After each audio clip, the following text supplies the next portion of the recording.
Hello mga kasabong. Ninyo Anthony sa El Nino Conditioning System. Ang observant na magmamanok. Shout out sa lahat ng El Nino Conditioning System user. Shout out sa lahat ng El Nino Conditioning System observer. Shout out sa lahat ng mga subscriber ko. Shout out sa lahat ng mga observer. At shout out sa lahat ng mga viewers. Ngayon, ang ganda na ng premiuhan ng 2 hits, 3 hits sa Luzon, sa Bohol. Mayroon na mga nag-update sa akin gustong mag-champion. Sino yung gustong mag-champion, mag-PM kayo sa akin, may tuturo ako sa inyo. Mag-down lang kayo ng konti. Konti lang naman hinihiling ko. Tapos kung mag-champion, dagdagan nyo lang. Ha? Itong sistema ko, effective talaga to. Effective talaga to. Ang dami ko nang napa-champion. Kahit panoorin nyo pa sa FB page ko, Ninyo Anthony Muanya, ang daming back-to-back champion dyan. Ang daming winner dyan. Meron nga dyan, 3 beses na nagbigay sa akin. Halos linggo-linggo may panalo. Ganyan ka-epektibo ang ating conditioning system. Hindi tayo magpapagod. Ang manok hindi rin magpapagod. Basta lalabas lang ang palo ng manok mo, pwede ka nang manalo. So may sistema tayo dyan paano palabasin ang pinakamagaling na palo ng manok at mabilis na palo sa manok. May sistema po dyan. So kung gusto mong matuto, mag-PM ka lang sa Ninyo Anthony Muanya FB page, mag-comment ka sa aking YouTube at magpa-member ka sa akin. So ganito guys, na-discuss ko na ang about sa conditioning, preparation, at vitamins sa 3 days before the fight at pagpapahinga. Na-discuss ko na yan.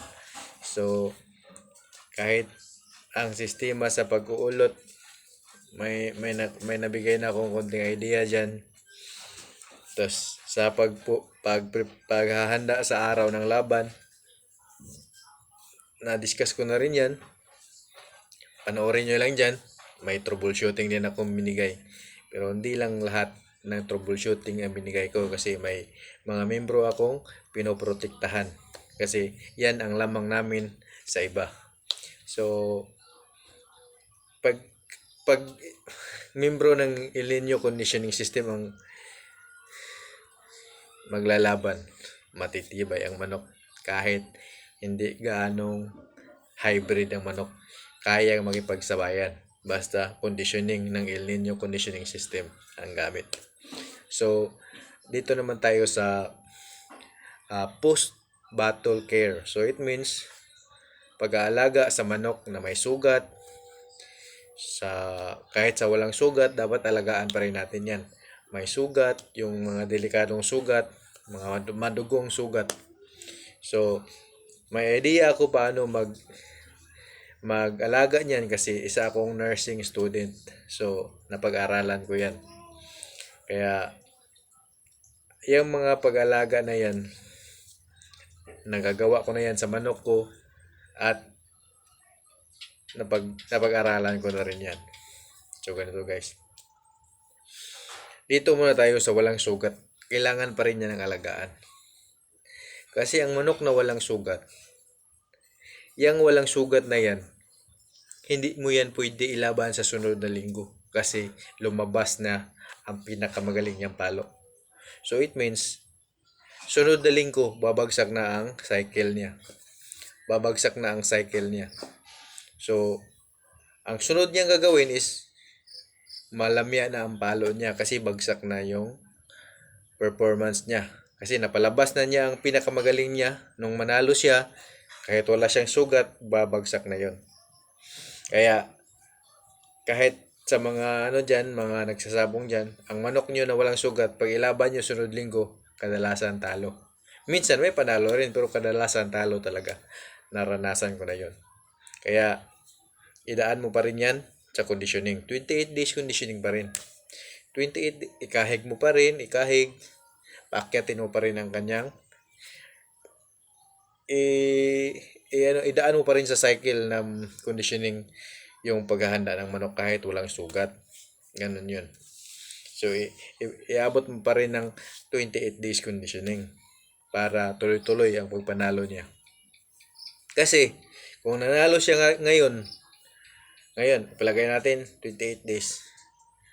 So, possible, next 28 nga pizza, gagalaw pa rin siya kasi yun ang isang buwang cycle niya. Kasi, yan ang pinakamatagal na tsuri sa mga manok, ang paghahanda ng manok with regards sa buwan. Di ba? Kung ngayon sa 28, last quarter, next 28, possible last quarter or 2 days after last quarter. 1 day or 2 days after last quarter. Ganun yun. So, konti lang ang diferensya. Kaya gagalaw pa rin yun. Kasi ang aking obserbahan, pag palagay natin last quarter, 3 days before and after last quarter, papasok pa yan ang kondisyon ng manok. Kasi 7 days ang changes niyan eh. So, 3 days before and after last quarter, gagalaw pa ang specific na manok pag nanalo siya sa ganyang last quarter. Papasok pa rin yun. Kaya, isang buwan ang pagkukondisyon ng El Nino Conditioning System. So, ganyan ang post-battle care sa isang walang sugat na manok ha. I-condition mo pa rin yan pag gusto mong maulit pa ang palalo niya at ang galaw niya. Dito naman tayo sa mga kunting sugat. Kunting sugat pero umiika-ika. May isa akong winner. Pagdating dito, may sugat sa pagpak sa kasahita. Ika-ika siya, ganun-ganun siya kung lumakad. Nung tiningnan ko,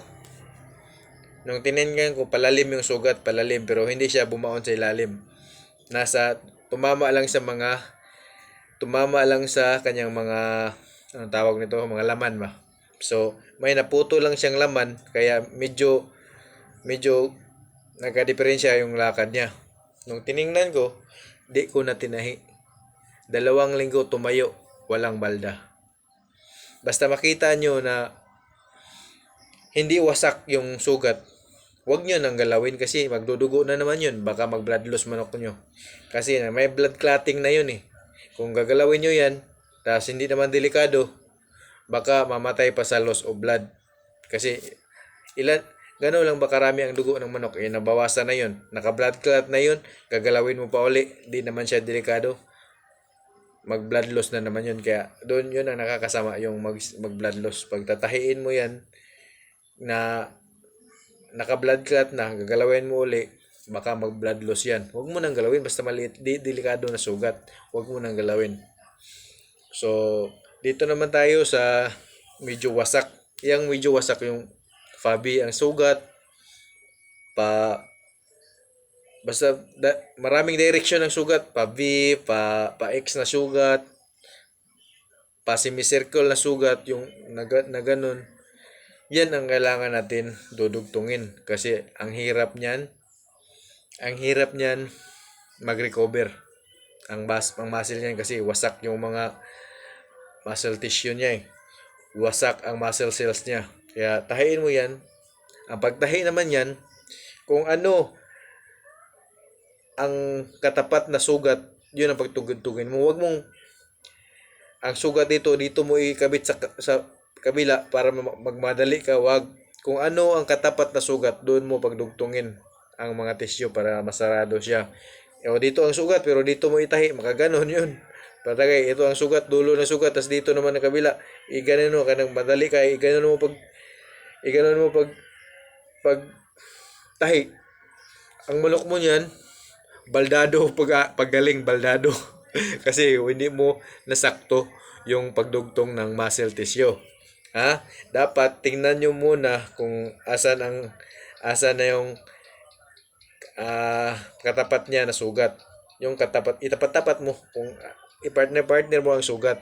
Kung asan ba ang katapat niya na sugat, yun ang pagdugtungin mo. Huwag mong isang sugat doon mo sa kabilang sugat mo i-connect. Baldado ang resulta nun. Magagaling man yun pero baldado kasi hindi nadugtong ang tamang muscle tissue. Ganun yan ha. Dito naman tayo sa internal organ tinamaan. Bituka. Pag tatamaan yung bituka, pwede pa yang gagaling. Isa, dalawang sugat, pwede pa yang gagaling. Ang delikado diyan yung atay, kung tatamaan, patay talaga yan. Atay, kidney, tatamaan, patay talaga yan. Sa mga internal organ ba? Mabuhay lang yan sandali, pero patay yan. Basta isa, dalawa, tatlong sugat lang sa bituka, gagaling pa yan. Dugtungin mo rin. Dugtungin mo. Yun ang bayaw ko. Itong bayaw ko, magaling to sa dugtungan ng bituka. May winner sila. Labas bituka. Tapos putol pa. Derby champion sila nun. Kinabit niya. Tinahi. Nilagyan ng kangkong. Gumaling. Pero, ang pagkain nun, soft diet. Lugawin mo yung mga booster. Yung mga kanan, batchik booster. Lugawin mo. Yun ang ipakain mo sa kanya. Ano mo muna, fasting mo 2 araw. Tapos dandahanin mong, pangatlong araw, dandahanin mo pakainin ng lugaw na booster. Yun. Obserbahan mo sa kanya na kung hindi ba siya tumatamlay. O kung tumatamlay, tapos patuloy pa ang pagtatamlay niya, mahirap na yan ma-recover. Hintayin mo lang mamatay. Huwag mo namang ikal.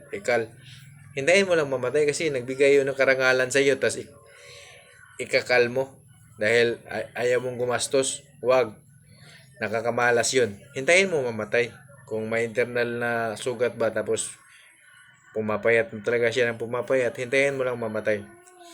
Huwag mong ikal. Kundi ibigay mo sa kaibigan mo. Basta hindi lang ikaw ang nagpatay. Yan. Pag feeling mo hindi nagagaling, ibigay mo na lang sa kaibigan mo. Kasi ang pagbigay, hindi yan sa ang ganda ng balik yan sa'yo. Mananalo ka pa uli. May mga ano ko dyan, may mga estudyante ko dyan. Ilang beses na nagbigay. Tuloy-tuloy ang panalo. Ilang beses na, mga online student ko dyan.